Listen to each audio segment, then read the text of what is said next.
Hey guys, welcome to Chit Chat with QT, where I discuss reality TV, hot topics, entertainment, and more. Please make sure to like this video, hit that notification bell, and subscribe. All of my topics are my opinions only and is for entertainment purposes, and everything is alleged. So let's get into this video, guys. Tim Norman of the show Sweetie Pies has been found guilty on all charges in the murder for hire trial of his nephew, Andre Montgomery. And thank goodness. Thank goodness. So, according to an article on the St. Louis Post-Dispatch, Norman was found guilty of conspiring to kill his nephew. He was convicted of all charges after the jury deliberated for about 17 hours. He faced 2 federal murder for hire counts and 1 count of conspiracy to commit wire and mail fraud. So he was found guilty of orchestrating the murder of Andre Montgomery. Then he attempted to cash out up to $450,000 in fraudulent life insurance policies that he took out on Andre. Now, Tim did take the stand this past Tuesday before this verdict. He said that this was his brother's kid. He tried his best to step in and be a father figure. He said that he tried to show him right from wrong and tried to be a friend at the same time. But as we all know, Tim paid $10,000 to an exotic dancer who then tracked his nephew's location, and that was the same day that he was killed. Norman was then accused of giving another friend $5,000 to shoot Andre Montgomery. And what's so sad to me about this is that Andre felt that Tim was going to harm him. He even told his grandmother, Miss Robbie from Sweetie Pies, he told her he didn't want to come back to St. Louis after leaving because Tim was going to hurt him. And unfortunately, during that time, there was a break-in at Miss Robbie's house. I guess she accused, or someone allegedly accused Andre of being the one that broke into her home and stole all this money. And she wanted him to come back to take a lie detector test. He did not want to come back, but he wanted to clear his name, and he then went back to St. Louis, and unfortunately, he was eventually killed. So I am so glad with this verdict. We all know that Tim has had a questionable past.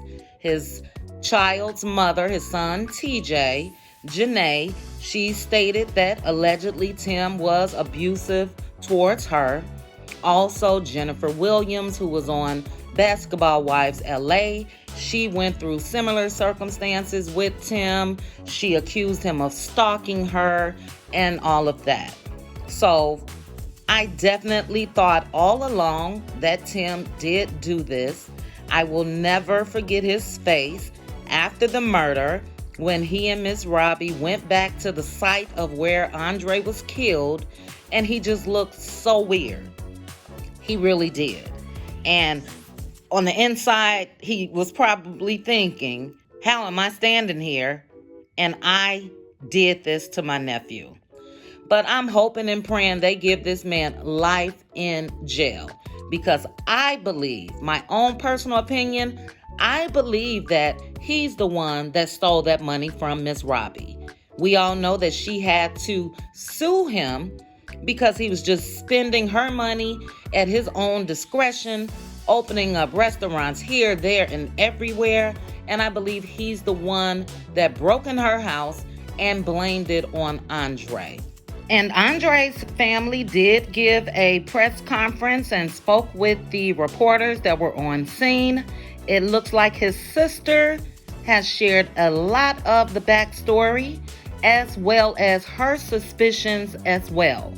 So take a listen to her shocking claims, not only against Tim, but Miss Robbie as well. I was stunned. So, yeah, take a listen to what she had to say. And once you're done, please make sure to drop down in the comments and let's chit chat about this. Do you agree with the verdict that Tim was guilty of killing his own nephew or conspiring to kill his own nephew? Do you want him to spend the rest of his life in prison?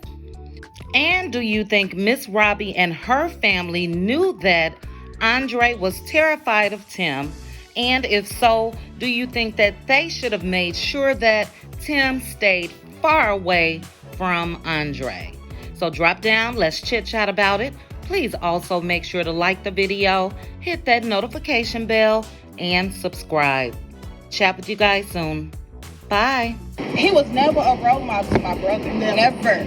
They had my brother living in a shack. My brother was not living good. You know, my brother was not. He told us, you know, we did everything we could.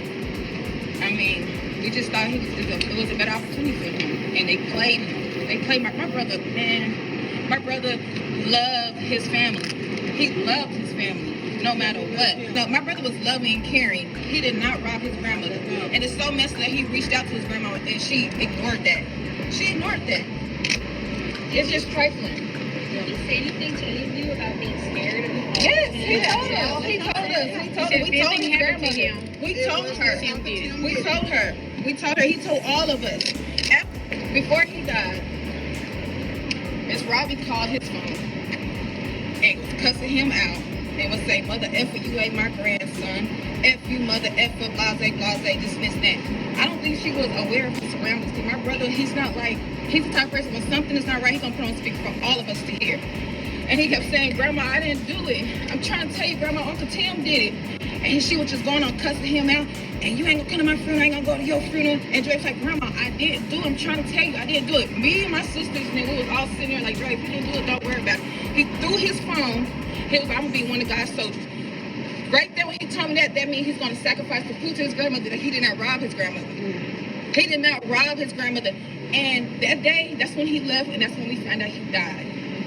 You know, that was messed up. She knew. She was aware of it.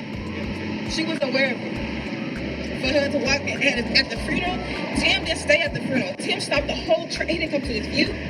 He came there with bulletproof vests on, with bodyguards, and we thought that, how come y'all didn't think that was weird? Like, you come all the way to Lubbock, Texas. No emotions, none. Him and his grandmother standing back behind me talking and whispering. I kept looking back like, are y'all for real? Why everyone's crying. Are y'all for real? And then they say, I don't know why they crying. They knew he was a street nigga. What? That's your grandson. Your grandson been with you since forever. Dre learned a lot of things from his grandmother. He folded his money a certain way. He was very frugal with his money because he didn't want to be broke. Because his grandmother taught him that. So, you know, Dre loved his grandmother, man. He loved his grandmother. He did. Yeah. You know, it's just messed up. But anyways, at the funeral, they wasn't crying. We was on our way to the burial site. Tim stopped the whole traffic. My thing is this. Why would you allow your son to stop the traffic to catch what flight? This is important. This is your nephew's funeral. Your only nephew from your brother only had one child. Why? No one said nothing. Nobody lifted an eyebrow. No one said anything. I paid attention to all of that. I said, yeah, they did it. They got something to do with it. To catch a flight to LA, that's not that important. You didn't go to his wake. You just want to make sure he was dead. And that's what you did.